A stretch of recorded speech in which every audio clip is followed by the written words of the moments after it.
Bonjour, depuis avril 2013, nous donnons la parole aux candidats des élections municipales de 2014 afin de découvrir leur programme électoral et les différences qui les caractérisent.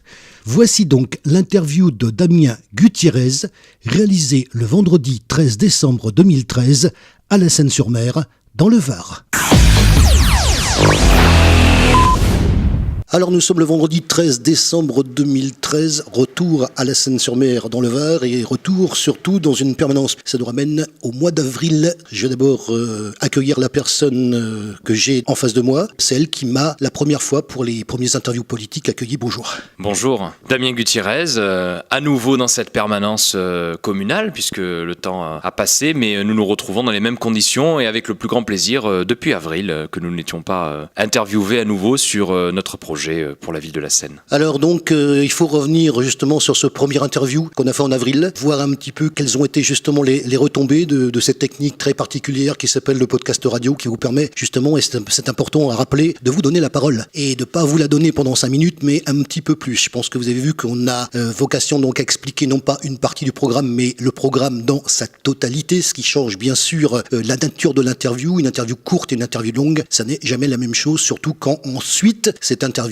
elle a ce qu'on appelle une conduite d'interview radiophonique. Mais écoutez, comme on le pressentait, je ne peux que me féliciter du travail qui a été fait. D'un point de vue professionnel, il y a strictement rien à redire. En tant que candidat du Front National, nous n'avons eu que des bons retours. Si j'en juge au nombre de vues, si j'en juge aux divers témoignages que nous avons pu avoir sur l'ensemble des mois passés. Écoutez, c'était une très bonne interview et je vous en remercie une nouvelle fois d'être venu puis revenu aujourd'hui pour pouvoir poursuivre et continuer ce que nous avions déjà entamé en avril 2013. On arrive maintenant sur les 4 derniers mois, c'est la dernière partie de la campagne, c'est la plus intéressante sur le plan des idées, c'est la plus importante et grâce à vous, je pense qu'on va pouvoir encore à nouveau donner un certain nombre d'informations aux Sénois. Alors je voudrais rappeler quand même quelque chose, on vous donne la parole, c'est-à-dire que c'est pas un écrit comme je vous l'ai dit lors du premier interview, et puis grâce à vous, on a fait des candidats supplémentaires puisque on a découvert des choses, puisque quand on fait une interview, généralement les gens écoutent, mais il y a aussi d'autres personnes qui écoutent aussi. Et donc, c'est ainsi que nous, et grâce à vous, grâce à ce premier interview, on a interviewé ensuite pas mal de gens. Et donc, je pense que vous avez vu également les sujets qu'on a fait après le vôtre. J'ai vu les autres sujets, j'ai vu les autres candidats, je les ai entendus, je les ai même écoutés avec beaucoup d'attention. J'avoue que c'est une source d'information dans tous les sujets,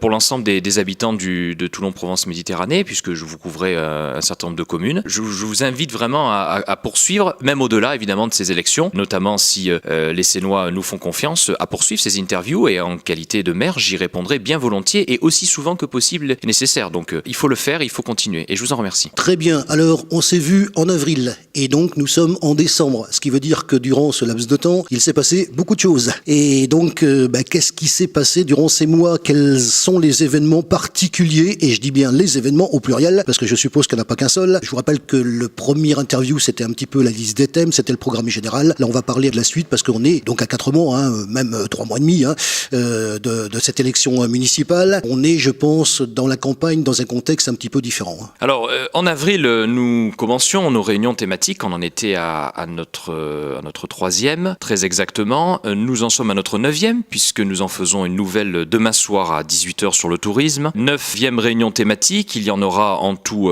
12. Nous avons commencé hier notre première réunion de quartier à la Canebière, qui s'est très bien passée. Il y avait beaucoup de personnes. Bien sûr, nous avons travaillé à un projet qui est aujourd'hui bien ficelé, qui est totalement financé. Je me suis efforcé à préparer cette équipe pour qu'elle soit bien formée, qu'elle soit prête à administrer une collectivité de 63 000 habitants. L'événement majeur qui s'est produit depuis avril, c'est bien sûr la présentation de notre projet urbain du centre-ville, qui a réuni plus de 150 personnes à la permanence et largement plus au Kyriade, nous l'avions présenté à l'hôtel Kyriade. Donc c'est au-delà des réunions classiques et c'est ce projet urbain qui a fait beaucoup parler de lui, sur lequel je vais revenir bien sûr, qui est ici que je vous présente une nouvelle fois. C'est l'événement qui est intervenu au mois d'octobre. C'est l'événement majeur. Alors justement, est-ce qu'on peut avoir quelques détails sur ce projet urbain, qu'on en dise un petit peu quelques mots? Alors ce projet urbain, j'y ai consacré 2 heures de présentation à l'hôtel Kyriade, notamment sur son financement. Mais avant de parler de son financement, il faut parler de son principe. Donc c'est un projet tout à fait nouveau dans l'histoire de la ville. Il s'agit de réaliser une traversée sous le port actuel, une traversée donc un passage sous dalle pour permettre aux véhicules automobiles de traverser beaucoup plus facilement le centre-ville. Le principe étant justement d'éviter ces conflits entre les poids lourds, les bus et les véhicules qui causent les désagréments et les embouteillages que l'on connaît. Évidemment, supprimer ce U, cette circulation en U sur le port qui est une circulation de transit que les Sénois utilisent pour aller dans le sud notamment et qui coupe bien sûr la façade commerçante, les commerces du centre ancien de la mer. Et ça n'était pas du tout acceptable pour une ville de bord de mer. Donc il s'agit d'étendre le quai Saturnin-Fabre, de l'élargir non pas de 10 mètres 50 ou de 10 mètres 70 comme souhaite le faire le maire sortant, mais de 3 fois plus, pour réaliser une place, une esplanade d'un petit peu plus de 50 mètres de large sur 160 mètres de long, ce qui fait 9000 mètres carrés, place au-dessous de laquelle serait un parking souterrain en 2 niveaux de 500 places. Ça, c'est sur le principe du projet. Bien sûr, une place qui serait une place qui n'a rien à voir avec ce qui peut exister aujourd'hui même dans des villes environnantes, une place qui comportera des fontaines, un kiosque à musique, un certain nombre d'arbres pour pouvoir l'enjoliver au maximum, et puis bien sûr un port de pointu, et uniquement de pointu, qui sera réservé à ces bateaux provençaux. Donc c'est vraiment toute l'image du centre-ville qui change, et je me suis longuement expliqué sur son financement, qui me paraît tout à fait clair, et qui est extrêmement soutenable pour nos finances, et j'en ai expliqué la composition de ce financement. Il y a 3 partenaires. La commune, bien sûr, le projet coûte en tout 46 millions d'euros, à la charge de la commune un petit peu plus de 22 millions d'euros, à la charge de TPM le 5e, 20%, un petit peu plus de 9 millions, et les quelques 15 millions restants sont à la charge de l'opérateur privé qui va exploiter le parking. Donc je ne sais pas si on aura le temps d'expliquer son financement, j'y ai consacré pas mal de temps. Nous avons évidemment les moyens de le faire sans augmenter les impôts des Sénois et sans alourdir la dette d'un seul euro. Je m'y suis engagé pour ce premier mandat et c'est un enjeu majeur de notre campagne. On peut revenir un petit peu sur les impôts et les finances, alors même si on l'a expliqué lors du premier interview, et est-ce que justement il y a des choses qui ont changé, parce que c'est ça qui est intéressant, ce qui a changé entre le mois d'avril et maintenant. Est-ce qu'on a réajusté certains paramètres justement? Mais ce qu'on a réajusté, c'est lorsqu'on a pris connaissance des derniers comptes, d'abord du compte administratif 2012 qui faisait apparaître un excédent de 7 millions d'euros. Donc quand on a un excédent, on ne peut pas se réjouir, ça veut dire qu'on a trop prélevé, bien évidemment. Premier point. Le second, c'est quand on regarde cette fois-ci le budget primitif 2013, où là on s'aperçoit que la pression fiscale reste toujours élevée, elle est de 50% plus élevée que dans les communes comparables. Lorsque j'ai annoncé cet objectif de réduire de moitié les impôts des Sénois, ça veut dire revenir à la moyenne de la strate, revenir à la moyenne des villes de la même importance. Et quand on voit qu'il y a des villes qui sont loin de la mer Méditerranée, qui disposent pas du potentiel touristique qu'a la Seine-sur-Mer et qui s'en sortent, évidemment, c'est tout à fait possible. Donc 50% plus élevé, il y a qu'une seule moitié des familles sénoises qui supportent plus de 60% des ressources de la commune. Les emprunts financent plus de la moitié des dépenses d'investissement. La moitié de la dette sénoise repose sur des prêts dont les taux ne sont garantis que pour 2 ans. Donc il faut non seulement renégocier les taux, réajuster les emprunts, et puis bien sûr, il faut réduire son budget de fonctionnement. C'est une évidence. S'il y a un excédent de fonctionnement qui serve à de l'investissement, et de l'investissement qui rapportera des recettes. Et c'est là-dessus que nous allons compter aussi pour faire ce projet urbain. Donc écoutez, les finances, elles ne se sont pas améliorées. Le poids de la dette est toujours le même, les impôts sont toujours records, et les Sénois en ont toujours aussi marre, que ce soit en 2012, en 2013. Nous allons, si nous sommes élus en mars prochain, prendre un certain nombre de mesures rectificatives du budget qui aura été précédemment voté avant notre arrivée, de façon très rapidement, dès l'année 2014, à changer complètement la politique budgétaire pour que dès 2015, nous disposions des recettes nécessaires pour engager les travaux, puisque nous avons prévu d'engager les travaux de cette traversée du port à partir du 2e semestre 2015. Donc il faut que le budget soit correctement modifié. Donc c'est une information déjà. On va revenir, puisque la Seine-sur-Mer est donc près du bord de mer. On avait parlé de plein de choses, donc des friches industrielles, et on en a parlé donc avec également les autres personnes que j'ai interviewées qui m'ont donné, elles, des versions justement différentes. Au niveau donc du bord de mer, la plaisance, etc. Qu'est-ce que vous pouvez dire, toujours pareil, entre avril et puis maintenant? Est-ce qu'il y a des choses qui se sont réajustées? Est-ce qu'on voit les choses, alors je dirais pas différent, mais comment on voit les choses maintenant en décembre par rapport à avril? Et compte tenu des retours que vous avez, je vais revenir d'ailleurs. Je voudrais pas me répéter à ce sujet, il suffit de reprendre l'interview de ce mois d'avril, qu'on retrouve très facilement d'ailleurs. Oui, le problème c'est que le maire sortant a compté sur le contribuable sénois pour régler la facture de 18 millions pour un plan de rénovation situé dans le nord de la ville et a laissé plus de 30 hectares de friches industrielles. On peut parler des ateliers mécaniques, on peut parler de toutes ces friches qui sont en bordure de rade et en cœur de ville et qui ne sont pas utilisées. Alors à ce sujet, on s'aperçoit que le privé est capable de mettre plus de 40 millions d'euros dans des investissements à cet endroit-là. Donc ça répond à la question lorsque certains s'étonnaient qu'un opérateur puisse mettre un tiers dans le projet urbain, il en met beaucoup plus aujourd'hui puisqu'il en met 40 millions au lieu de 15 comme nous le proposons aux Sénois dans le projet urbain. Sur le principe de reprendre les ateliers mécaniques, technique, c'est une évidence. Ils auraient d'ailleurs dû être rénovés depuis longtemps pour les croisiéristes. Donc bien sûr, le tourisme, on va en parler demain soir largement dans notre réunion publique, que j'espère que, et j'invite toutes les personnes qui souhaitent en savoir plus à venir demain soir. Mais bien sûr, le principe est bon. Alors, on a largement commenté la redevance qui était versée à la commune, puisqu'elle s'élève à 24 000 euros par an. Je dis bien 24 000, il manque pas de zéro. Je pensais qu'il y avait une erreur, mais ça fait bien 2 000 euros par mois. Le prix de la location de 4 garages pour utiliser 25 000 m² en bordure de rade. Sur le port de plaisance, forcément, il sera utile, puisque nous n'avons souhaité qu'il n'y ait que des pointus dans ce projet urbain. Donc, les bateaux beaucoup plus imposants qui ne sont pas des pointus devront bien, au même prix, dans les mêmes conditions, trouver une place ailleurs, et donc le port de plaisance sera une bonne chose. Maintenant, clairement, en termes de grande plaisance, c'est pas 5 emplacements qu'il faut. Il suffit d'avoir notamment des bateaux sur le quai Philippe Taliès qui se réaménagent et qui permet d'amener entre 5 et 600 000 euros supplémentaires par an. Donc, bien sûr, en termes touristiques, tout est à faire. J'ai presque envie de dire que ça n'est largement pas à la hauteur d'une station balnéaire. Rien que l'accueil des croisiéristes, donc la construction d'une gare, il faut y participer, une gare d'accueil pour les bateaux de croisière. Et puis, dans un second temps, il faudra s'attaquer à la corniche de Tamaris, après le projet urbain. Bien sûr, ça, nous l'avons dit et nous le répétons, et ça fait partie du deuxième enjeu, après le centre-ville, certainement au cours d'un second mandat, parce que je peux pas raconter d'histoire, on peut pas dire tout et on peut pas dire n'importe quoi, donc on peut pas tout faire. Donc on peut pas engager autant d'argent public dans un projet de traversée du port, et puis en même temps, en parallèle, refaire la corniche. Ça n'est pas souhaitable. Donc ça sera fait, par contre, dans un second temps. C'est mon engagement, donc il sera fait, il sera tenu, et parfaitement tenu. J'allais venir sur la corniche, justement, parce que comme c'est le bord de mer, ça me semble être la continuité. Alors même si on peut pas le réaliser maintenant pour les raisons que vous venez de dire, est-ce qu'il y a des projets pour la corniche, plus tard, bien sûr, d'après ce que je crois comprendre, et de quelle nature? On avait des fenêtres d'action en 2010, d'ailleurs même en matière d'urbanisme, on avait des fenêtres, on en reparlera peut-être un petit peu, de l'urbanisme et du logement. Sur la corniche, il y avait une fenêtre parce qu'il y avait un accord avec le conseil général où la mairie pouvait engager un chantier de réfection des chaussées, uniquement des voiries, et le conseil général mettait le complément, de façon à avoir une corniche qui n'était pas peut-être la corniche de nos rêves, qui n'était pas la corniche du temps jadis, mais qui était une corniche qui vraiment n'était pas celle qui elle est aujourd'hui, avec une place pour les cyclistes, avec des aires de stationnement. On a raté cette fenêtre 2010 parce que la mairie n'a pas voulu mettre cet argent-là, comme elle n'a pas voulu le mettre à Saint-Elme. Il y avait 300 000 euros à mettre à Saint-Elme. Ce sont des petites sommes, finalement, sans mesure par rapport à ce qui a été mis dans le projet de rénovation urbaine. Donc le choix a été fait de mettre autant d'argent dans le plan de rénovation urbaine. C'est beaucoup trop et ça ne nous a pas permis de faire les chantiers qui étaient souhaitables. Donc maintenant, nous allons nous attaquer aux moindres dépenses inutiles.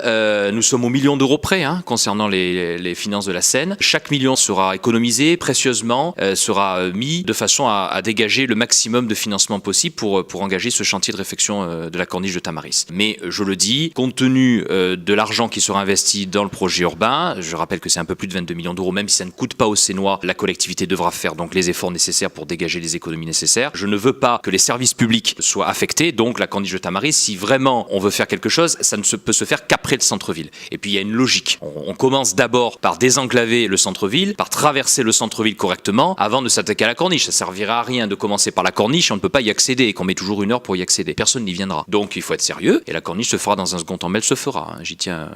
Alors justement, le projet que vous avez sur le port, le port il est à côté du centre-ville, la perche est toute tendue sur le centre-ville actuel et le centre-ville que vous souhaiteriez. Est-ce que vous avez des projets d'ailleurs pour le centre-ville? Comment vous voyez la nature des choses dans ce domaine précis? Le centre-ville, on va rapidement parler de sécurité, on peut parler d'éclairage. Bien sûr, c'est un centre-ville qui est rénové, qui est propre, où on circule et on peut y stationner. Ça, c'est une évidence. Donc, on a prévu cette place dont je vous ai parlé, une place qui sera complètement refaite, qui constituera le cœur commercial du centre historique. On souhaite y mettre évidemment un marché artisanal le soir. Donc, c'est un centre-ville qui est complètement changé par ce projet urbain. La construction de cette esplanade et de cet aménagement va changer l'image du centre-ville. D'abord, sa façade maritime, et puis progressivement, îlot après îlot, on va s'attaquer à la réhabilitation des îlots les plus vétustes. On va démolir, en reconstruire certains, puisque notre priorité, on va en parler peut-être, en matière d'urbanisme, c'est de ne pas urbaniser des zones qu'il était dans le PLU actuel, donc de rendre ces zones non urbanisables et de se concentrer sur le centre-ville, sur l'amélioration de l'habitat et la production de logements en centre-ville. Ça, j'ai eu l'occasion de le dire en avril, donc je ne vais pas me répéter. Donc bien sûr, centre-ville qui va complètement changer, et puis bien sûr, c'est tout l'aspect commercial qui doit être repris. Alors on peut parler du marché provençal, on peut parler des commerces qui souffrent de beaucoup de choses, au premier rang desquels évidemment l'insécurité, qui n'arrange rien au commerce, et puis bien sûr cette identité provençale qui est en train de manquer à la Seine. Alors je ne sais pas si on est déjà dans des discussions un petit peu plus libres, mais je vais vous dire un petit peu ce que je pense un peu de tout ce que j'ai entendu, de tout ce que j'ai écouté. Depuis avril. Depuis avril, voilà. Alors on peut revenir sur certains thèmes.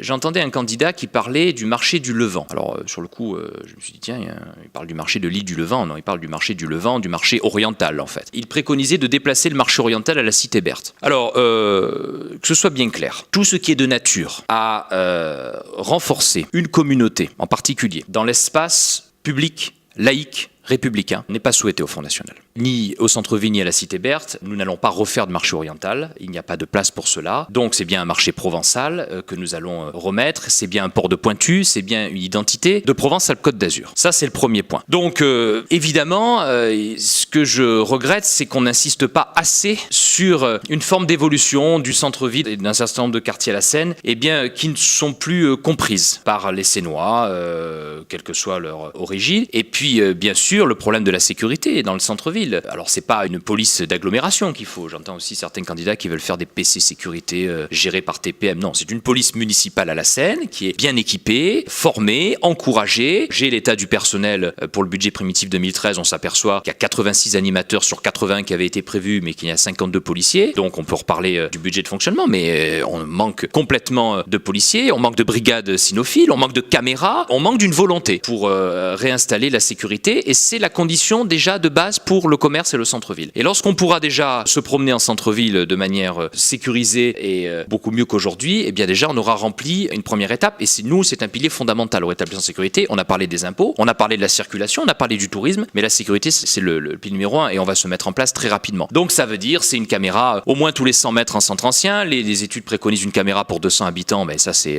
dans des villages comme Pignan, mais dans le seul centre-ville de France qui est en zone de sécurité prioritaire, eh bien c'est beaucoup plus, c'est une caméra pour 2000 habitants. Là, nous sommes à une caméra pour 200, voire 500 habitants. Donc, c'est beaucoup plus que ça et c'est une priorité pour nous. On avait parlé de la vie associative aussi. Est-ce qu'on peut en redire deux mots ? Est-ce qu'il y a des choses qui ont changé entre avril et décembre ? Moi, c'est ce qui m'intéresse et on parlera d'autres choses après. Alors, la vie associative, on en a déjà parlé. Il y a 162 associations qui sont subventionnées. Ça représente 12 millions sur un mandat. D'ailleurs, donc, nous aurons besoin d'un peu plus de 22 millions sur 6 ans. Donc, c'est pas sur les associations en particulier ou sur le personnel que nous allons réaliser le plus d'économies, mais quand même, pour le milieu associatif, moi je ne me satisfais pas qu'il y ait eu des contrôles et qu'il y ait des associations qui n'aient pas eu de convention et qui aient donc touché beaucoup d'argent sans convention. Donc un audit sera fait. D'ailleurs, nous allons passer un certain nombre de mois de l'année 2014 à vérifier un certain nombre de choses, que ce soit en matière d'urbanisme, en matière de logement social, en matière associative. C'est surtout dans le domaine de la culture que je pense qu'il va falloir consentir un certain nombre d'efforts. La culture profite à tous, mais un certain nombre d'aspects culturels ne profitent qu'à quelques-uns, en tout cas qu'à une partie minoritaire, et on ne peut pas faire supporter par le contribuable sénois par le biais de subventions. Alors je peux donner des noms, et bien sûr d'associations, il y a des spectacles, des festivals qui ont lieu, qui coûtent très cher chaque année, à rajouter au prix de la communication de ces événements, ça fait des millions d'euros dont on aura besoin pour traverser le centre-ville. Donc il faudra accepter que pour certains domaines de la culture, le sport est encore un autre sujet, on puisse participer en tant qu'adepte et en tant qu'amateur de culture, par exemple payer ne serait-ce 4 ou 5 euros au lieu que ce soit totalement gratuit. Je pense qu'on ne peut pas passer de concerts à 35 euros à de concerts totalement gratuits, puis ça n'est pas possible quand il n'y a que la moitié des foyers sénois qui sont imposés et on ne peut pas faire supporter par eux une politique culturelle, une politique en termes de communication qui dépasse l'entendement pour une ville qui est surendettée, c'est pas possible. On avait fait un thème aussi, sport et jeunesse, on va survoler et puis toujours le petit changement avril-décembre. Sur le sport, moi je m'engage toujours à réhabiliter les infrastructures sportives pour que les associations, puisqu'il y a beaucoup de Sénois qui utilisent ces infrastructures, puissent avoir des bâtiments et des infrastructures qui sont tout à fait rénovés. Pour prendre le cas de la salle La Criée, jusqu'à peu de temps, si j'étais pas intervenu auprès du préfet, cette salle a été rénovée sous le coup de la pression parce qu'on s'y est mis. Bon, c'est pas acceptable. On peut pas avoir des salles municipales dans cet état avec de l'eau qui traverse les toits, etc. Donc ça, c'est le premier point. Sur la jeunesse, moi, je maintiens cet engagement de payer le permis aux jeunes entre 18 et 25 ans, donc jusqu'à 1 200 euros, à condition qu'ils soient sénois, français, et qu'ils passent un mois au service du développement touristique de la commune, donc en parallèle de leurs heures de code et de conduite. Alors c'est une proposition que je réitérerai devant un grand groupe de jeunes au mois de janvier, que nous avons réuni. Voilà, c'est notre engagement que nous pouvons tenir financièrement pour la jeunesse. Moi, je serai à leur écoute puisque je les rencontre en janvier, donc il se peut que le programme soit un petit peu amélioré dans ce sens. Moi, je ne préfère tenir que ce qui est financièrement soutenable. Je n'ai pas envie. Je pense que vraiment ce projet urbain, c'est un enjeu et il n'est pas question d'être élu et de ne pas réaliser ce projet. Donc, comme c'est un engagement majeur, je m'en tiens à ce qui doit être primordial pour nous à la Seine-sur-Mer. Très bien. Alors, on va revenir un petit peu sur la nature sur l'interview, donc interview long avec des thématiques, avec la possibilité bien sûr, et vous l'avez fait, d'exprimer en plus des questions qu'on n'a pas fait, et on a laissé d'ailleurs très volontairement, je tiens à le dire, il y a des petites choses qui n'ont pas été faites de manière à ce que vous puissiez aussi rajouter des choses. Moi j'aimerais qu'on revienne, puisqu'on est à 4 mois, comment ça se passe, l'évolution de la campagne. Moi c'est ça que j'aimerais savoir entre avril et maintenant. Comment ça évolue cette campagne au mois de décembre, et alors qu'il nous reste justement 3 mois et demi avant les échéances, et j'imagine que ça va encore changer. Écoutez, on fera une grande réunion publique le 1er mars à la Bourse du Travail qui va clôturer ces 18 mois de campagne. On aura donné donc 12 réunions thématiques, je vous l'avais dit. On aura fait une quinzaine de réunions de quartier et autant de réunions chez l'habitant. J'ai souhaité préparer cette équipe au mieux. Maintenant, les personnes qui seraient amenées à occuper des délégations sont maintenant formées. Aujourd'hui, nous avons une centaine de militants actifs qui collent, qui distribuent dans les boîtes aux lettres. Nous sommes présents tous les vendredis et tous les samedis avec un tract différent chaque semaine sur le marché des sablettes et le marché du cours. Des tracts qu'on peut retrouver dans l'onglet publications sur la-seine-change.fr. Je ne peux que me féliciter du travail qui a été fait, et je peux vous dire que nous sommes prêts, et j'ai presque envie de vous dire, alors c'est pas du tout arrogant, ou c'est pas du tout, je pense que mes concurrents le comprendront, mais si l'élection avait lieu demain, dimanche prochain, nous serions prêts. Nous serions prêts parce que nous avons travaillé ce projet, nous l'avons totalement financé. Bien sûr, il sera distribué dans les boîtes au mois de février, parce que les élections n'ont lieu qu'en mars. Mais écoutez, on s'est attelé à faire le projet le plus précis possible pour une ville qui en demande autant et qui en mérite autant. Donc écoutez, moi je peux que me satisfaire. Je fais pas partie de ceux qui se plaignent. Je pense que le climat dans lequel se déroule la campagne est plutôt satisfaisant. Bon, il y a eu quelques écarts des uns et des autres. Bon, la campagne n'est pas construite pour ça, mais enfin c'est le temps particulier de la campagne. Moi je souhaite que dans les 3 mois qui restent, on soit très sérieux, qu'il y ait des débats. Moi je suis tout à fait favorable à un débat d'entre-deux tours entre tous ceux bien sûr qui seront qualifiés au second tour. Un débat vraiment précis, en partant des mêmes chiffres, en partant des comptes administratifs, des budgets primitifs, en partant des états du personnel. Donc des sources qui ne sont pas contestables. Et puis les Sénois décideront de manière très réfléchie le dimanche 30 mars. Je ne suis pas inquiet sur leur capacité à bien discerner les candidats. Nous ne sommes pas du tout d'accord avec la municipalité sortante. Sur le plan de la sécurité, on ne se comprend pas, puisque on me parle de prévention quand moi je pense que la situation veut qu'il y ait beaucoup plus de répression. Alors quand on parle d'infractions, c'est pas les infractions forcément, ça commence à la menace, ça commence à l'injure publique. Donc les policiers seront formés, c'est leur travail, ils sont pas là uniquement pour verbaliser des stationnements qui ne sont pas acquittés. On n'est pas d'accord. Quand on parle de logement, la municipalité sortante me parle de construction, de logement, me parle de 200 logements à Sainte-Anne-Gobain, de 371 logements à Bois-Sacré. On n'est pas d'accord. Moi je parle de production de logements en centre-ville, je parle de réhabilitation et de logements déjà existants. Quand on parle de tourisme, la municipalité me parle de subventions, attend que les privés financent jusqu'à 100% des investissements, ça c'est pas possible, on se comprend pas. Que les Sénois puissent faire la différence sur des vrais sujets, avec des vrais projets, des vrais programmes alternatifs, et c'est tout ce que je souhaite. Et moi j'invite vraiment les autres candidats, parce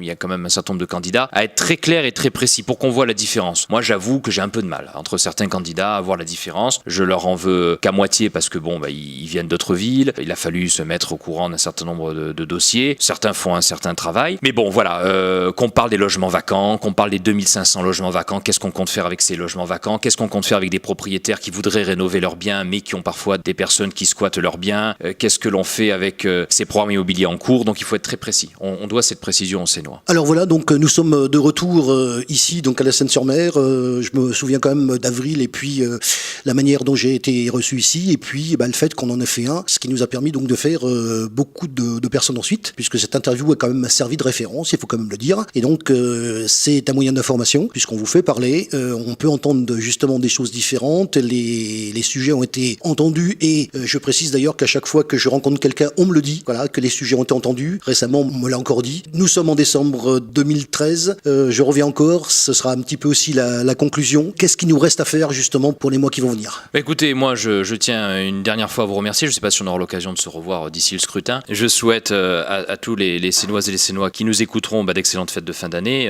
Je pense qu'on va bien sûr prendre quelques jours de répit pour ces fêtes, c'est le moyen de retrouver nos proches, et c'est un bon moment, et j'espère qu'il se passera le mieux possible pour chacun d'entre nous. Je pense à celles et ceux qui resteront seuls ou qui malheureusement auront des problèmes problème de santé à cette époque. Ensuite, nous nous retrouverons pour le début de cette année. Alors, nous travaillons à l'inauguration d'une nouvelle permanence, d'une permanence supplémentaire, je précise, dans un autre quartier de la Seine. On aura l'occasion de se revoir peut-être à cette occasion. Il y a encore donc 2 réunions thématiques, je les rappelle. Il y aura donc le 16 janvier une réunion sur TPM. On ne parlera que de Toulon-Provence-Méditerranée d'ailleurs pour bien expliquer le fonctionnement de TPM qui aura lieu à la permanence du centre-ville. Il y aura ensuite le 14 février une réunion sur la politique portuaire et on reviendra sur la gestion des ports sur la commune de la Seine-sur-Mer et on terminera par une réunion publique le 1er mars. D'ici là, je compte être le plus présent possible chez l'habitant, enfin quand on appelle chez l'habitant, c'est-à-dire organiser des petites réunions avec de petits comités et puis bien sûr des réunions de quartier à raison d'une par semaine. Donc ça va aller assez vite sur les 3 mois restants, mais je pense comme notre projet est maintenant assez bien connu et que on le retrouve sur laseinchange.fr en partie et on va le retrouver surtout à partir du mois de février, toutes les réunions thématiques et tout le projet a été fait, l'équipe est maintenant bien formée et bien informée de l'ensemble des thématiques. Nous sommes tout à fait prêts, on envisage ces 3 mois de manière très, très calme, mais vraiment j'invite les autres candidats, c'est mon dernier rappel, à être très précis sur la manière de financer, parce qu'on ne peut pas se permettre, même pour une campagne, de dire des éléments qui sont pas soutenables, de parler de sommes qui sont pas acceptables. Donc voilà, c'est tout ce que j'avais à dire pour conclure et une nouvelle fois merci. Alors vous étiez interviewé donc dans le cadre des élections municipales 2014 de la Seine-sur-Mer. On s'est vu donc, je vous le rappelle, une première fois pour avoir ensemble la liste des thèmes. On se revoit puisque je l'avais dit. On a vocation donc à se revoir ensuite justement pour voir un petit peu ce qui change et comment les choses évoluent jusqu'à la date fatidique de fin mars, qu'on n'a qu'une réactualisation en décembre 2013. Je rappelle encore une fois que ce concept très précis qui permet de vous donner la parole, eh bien il faut pas hésiter à la prendre. Vous l'avez fait en avril, vous avez vu un petit peu les retombées. On a vu d'ailleurs ensemble les retombées que ça a eu. Donc je vous remercie infiniment de nous avoir reçus une nouvelle fois. Et puis donc bon courage pour la suite de cette campagne parce que je pense qu'il en faut un petit peu aussi. Merci à vous et bonne journée à tous.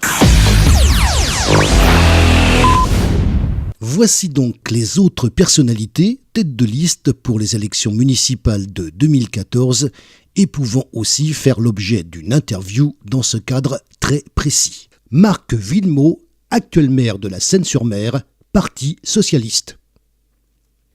Philippe Vittel, UMP. Jean-Pierre Collin, Union de la droite et du centre. Daniel Canepa, sans étiquette. Gilbert Péréa, Association Sauvons la Seine. Damien Gutiérrez, Front National.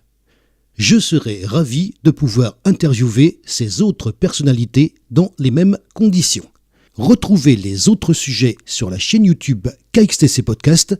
Je vous souhaite une excellente matinée et je vous retrouve très très vite sur un prochain reportage pour KXTC Podcast.